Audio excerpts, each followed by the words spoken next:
Salman Rushdie facing the man accused of his attempted murder today in Chautauqua County Court, detailing the events of August 12, 2022, the trauma he experienced, and calling it a wordless attack on the stage of the Chautauqua institution. Rushdie testified for about 90 minutes, recalling how quickly the events happened before he and his colleague, Henry Reese, who was also on stage, could even speak. The author testifying that he thought the man who had rushed on stage was punching him at first, but soon realized that blood was soaking through his clothes. The author recalled screaming out in pain after being stabbed in the eye, falling to the ground, and lying in a, quote, lake of blood. He struck me a number of times, another half a dozen times. At some point, I thought I was dying, Rushdie said, when asked to describe the attacker's ferocity by the prosecution, saying he was struck 15 times. The author detailing his lengthy and ongoing recovery as well. But during cross-examination, the defense questioned Rushdie's memory about the events, noting that the author said things became blurry at some point. They challenged him on the number of times he was stabbed, to which he said he wasn't counting and was occupied. Rushdie was not asked to identify Matar, who sat on the right side of the courtroom during testimony, largely without looking at the witness stand. The Chautauqua County deputy did later identify Matar as the handcuffed man he placed in a state police vehicle after the events of August 12th on that stage at the Chautauqua institution. Deputy Jason Beekner also describing several exhibits presented by the prosecution, including what he said was the same knife that was handed to him by an employee at the institution, noting that it was covered in what he believed to be blood. The defense, however, questioning how that employee who testified Monday came into possession of that knife. The deputy said he could not say. Well, the court is closed tomorrow, but testimony is expected to resume on Thursday here in Chautauqua County. Reporting on your side, Mayville, Rob Hackford, Channel 2 News. As Buffalo Public Schools Superintendent Dr. Tanja Williams-Knight prepares to step down this school year, the search for her successor is on. Conversations start immediately. It's a big job. And we want to make sure that we can keep the district moving forward. School board members considering this search an urgent need. So when we say immediate, we've already began to look at options for the search. For example, search firms. Board President Dr. Kathy Evans Brown today singing the praises of the outgoing superintendent. We're losing one of the best superintendents that any district could have. Enlisting part of her wish list when it comes to candidates. You have to have an educational background, understand the community, understand the needs of the children here in the city of Buffalo and the leaders that exist in this community. You have to have it all. School board member Cindy McAkin highlighting some of the biggest issues this next successor will have to tackle. Transportation is a hot button item at this moment. We know that increasing our scores for our students is a hot button issue. We've got the commissary. And if you were thinking the role will be filled by the time Dr. Williams-Knight steps down in June, Dr. Evans Brown says you might be waiting a little longer than that. This type of search, superintendent search, could take up to a year. For the 16th straight year, roses have been laid, a wreath's been left, and a candle still remains lit here at the crash site. Almost everything that's normally done on this day to remember the 50 lives lost has taken place. But it's not all the same, because for the first time since, there are now dozens of other families preparing to do the same. As just 2 weeks ago, 70 others lost their lives in the first commercial plane crash in the U.S. since, when an American Airlines commercial jet crashed into a Black Hawk helicopter above Reagan National in D.C. A heartbreaking reality for John Kausner, who lost his 24-year-old daughter Ellie here in the Clarence Center crash, and tells us they hurt just thinking about what those families are now having to go through. This is really unlike any other journey. The public is here looking at your deceased loved ones here or in the Potomac River. Cameras are there. You're a public spectacle. I hate to say it that way, but you are.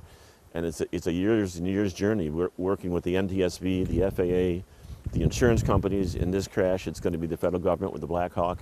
There are years and years and years ahead of them, reliving this and mulling it over and trying to work on it. It's a very tough journey. Now, we also asked John if there was anything that he and the families would advise those families in the D.C. crash to do, and he said the biggest thing is to just be there for each other.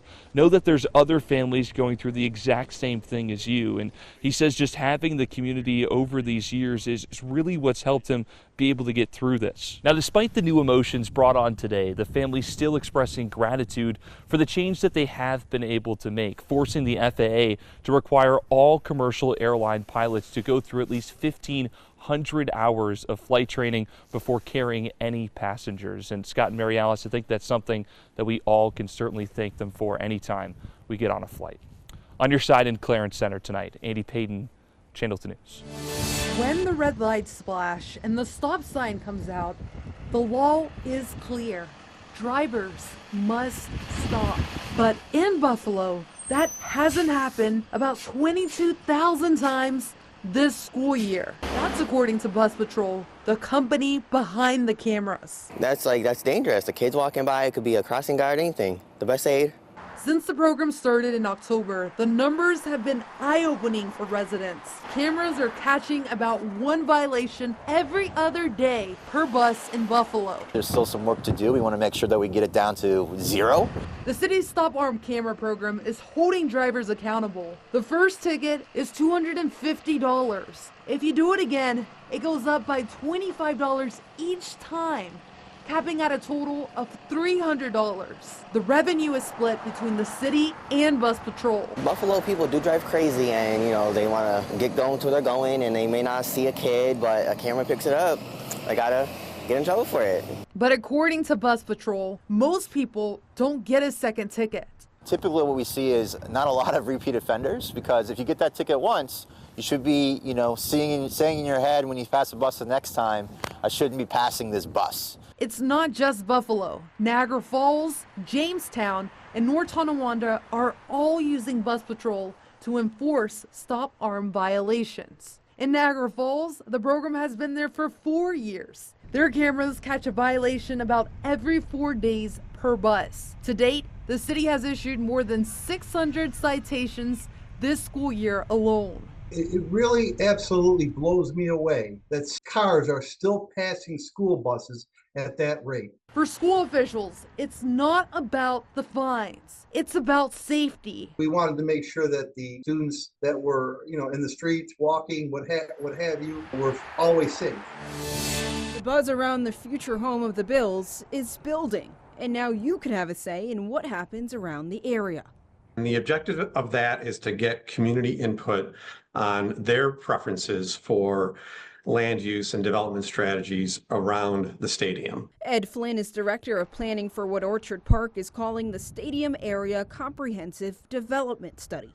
We're kind of focusing on the northwest section of the town, and the general area is anywhere between Route 219 and the Hamburg Town Line, and then Mile Strip Road and Big Tree Road. He says the purpose of the project is to look at areas most affected by the Bill Stadium and decide what types of development would be most beneficial to the community. We've been talking to some stakeholders, some property owners, developers, and some others to see what their views are on it. But we also want to make sure that we talk to the community and get their input as well. Councilmember Joe Liberti says public forums just work when it comes to changes in Orchard Park. They had 3 of them before approving zoning changes, and now he's hoping this next one will be just as valuable. And I think we did a good job in listening to our residents. This is just going to give them another opportunity to, provide that feedback again. Liberti says after receiving public input, the team will go back to the drawing board and draft up a development plan in the coming months. By June, the comprehensive plan around the stadium should be done. There should be a rendering, coming forth.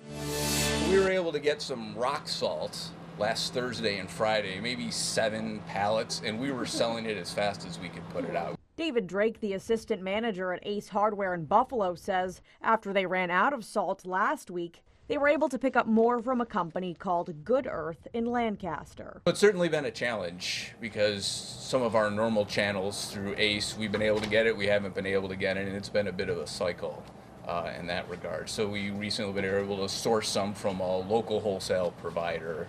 Drake adds there are several kinds of salts that all serve the same purpose of melting ice. What we have in stock right now is a product, it's made of magnesium chloride.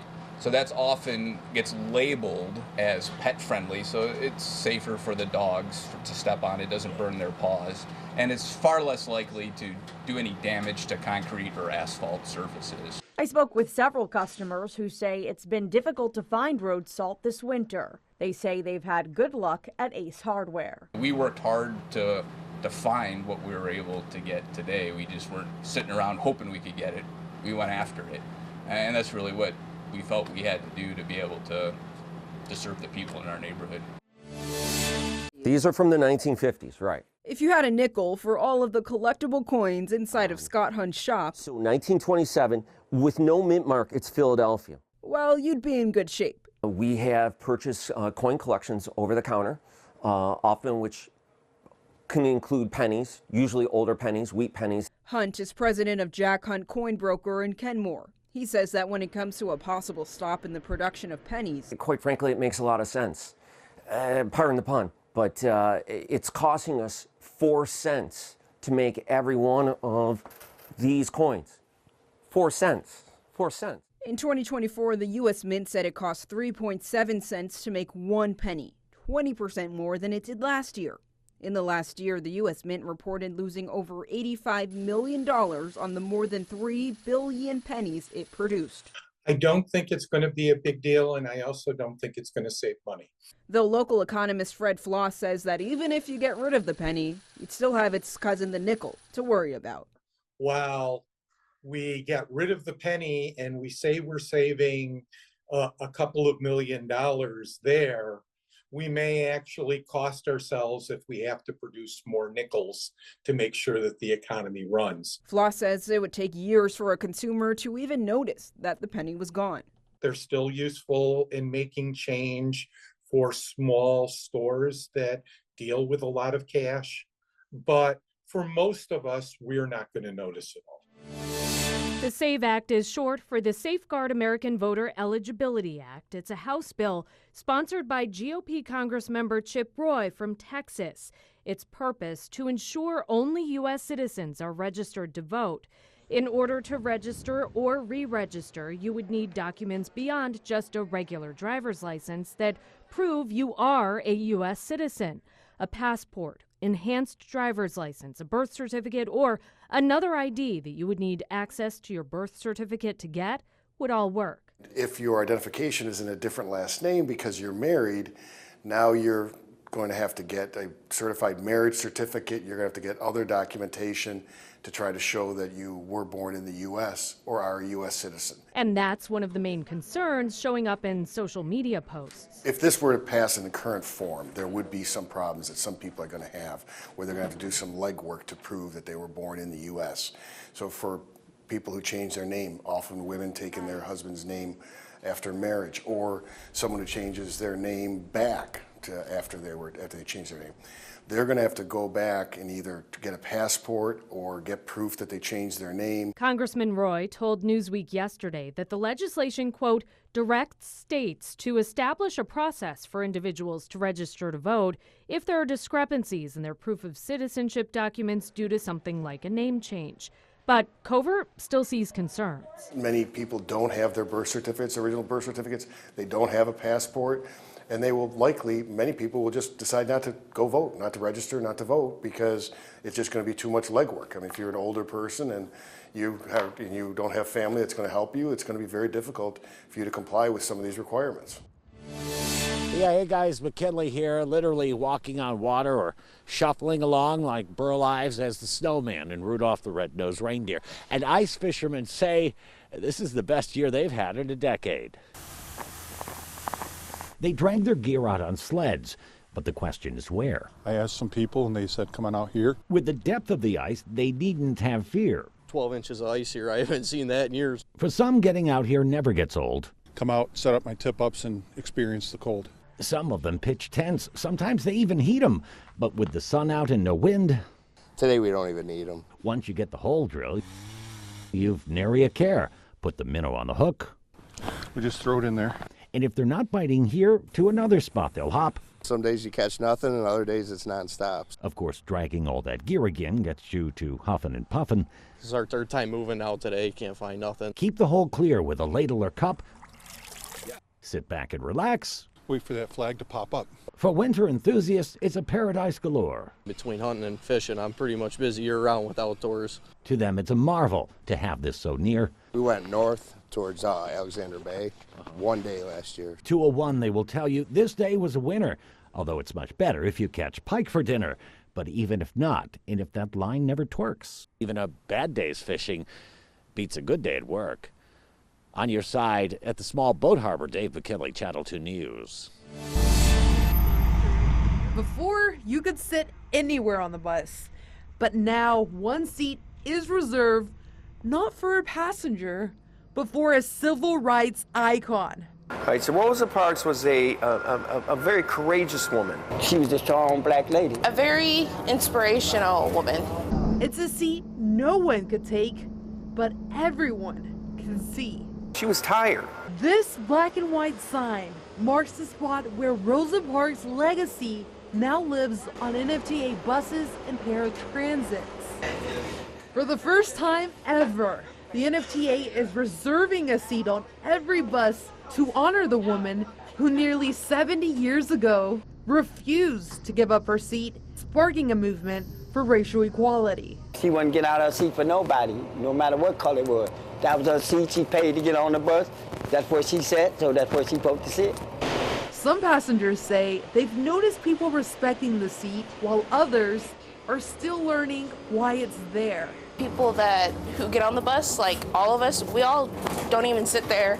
And if people do sit there, somebody's like, hey, don't sit there, it's just, for respects for her. It's a nice history moment. The NFTA joins other transit agencies across the country in dedicating a seat to Rosa Parks, keeping her story alive for future generations. As we get older, we forget stuff, but when we see stuff like that, like momentums and like that, we're like, oh yeah, I remember learning about her. Keeps it alive. The NFTA says the tribute is here to stay throughout the entire Black History Month, ensuring every ride is a reminder of the woman who made it possible. It's an honor to see all this. Personally, I don't do it for anyone else but the community. This table is filled with more than 1,000 Valentines. It's a great gesture, and to see that people care this much is really great to see. Acacia Park Cemetery has been collecting these handwritten notes for weeks. These cards are going to the Air Force Base in Niagara Falls. They're going to be going to the Veterans Hospital in Buffalo. And then we're going to send some over to the assisted living for the veterans that are over there. Each card has a unique message, but the mission of Operation Valentines for Veterans remains the same. It really allows us and the community that we partner with to show our appreciation and let our military servicemen and women know that we're thinking of them and that we appreciate them. For someone who's been deployed twice during Valentine's Day, and you don't think of it as like a huge holiday, but when you get a little card from a young person or even a veteran, it's really, really cool to see. It's a simple yet meaningful way to show gratitude to our nation's heroes. I remember, growing up in school and doing the same thing, having my own understanding of what I thought the military was. To do that and then to turn around and receive them, and it just feels so great to receive. This fire truck is headed for a new chapter right now, and some students here at the Orleans Niagara BOCES program in Sanborn are helping it get ready for its next era. What you have behind me is a fire truck here from late 80s that was slated to go for scrap. It was originally from the Lackawanna Fire Department. They put it up for auction, no longer in service. Well, a former Buffalo firefighter bought the truck and plans to bring it to parades and veterans events, but it needed a tune-up before that could happen. So Weston Blighty and his students at Orleans Niagara BOCES are helping out. In our diesel class, the kids need to get some live work experience. So the truck came in and we're doing some basic maintenance, oil changes, tires. We had a lot of lights we had to change. This is the first time in the program that they've gotten to work on a rig like this. It's definitely a privilege to be able to work on this fire truck, be able to do, the things for the 9/11 memorial, and also, in remembrance of everybody that was lost, as well as for our first responders. So definitely a good thing for us to do here. And obviously, like I said, it's a privilege to be able to work on something like this for the town and the city to see. A privilege and an opportunity for these students to become more well-rounded. If I do branch off and do go into the fire world and, become a firefighter, I can become a firefighter in the field, field operations, or I can become a firefighter mechanic. I can work on these engines, and, it definitely kind of expands your field a lot more when you get to expand and work on different vehicles like this. And with everyone playing a role, working on the truck has also helped bring this class together. They're all excited to work on it. I think every kid has had their part in doing something on the truck. It's pretty fun, pretty cool. They all want to drive it, but that's not going to happen yet. They all want to drive it, but we'll see. The students should have the truck ready for parades starting with Memorial Day this year. And that's it for Most Buffalo today. I'm Lauren Hall, Channel 2 News.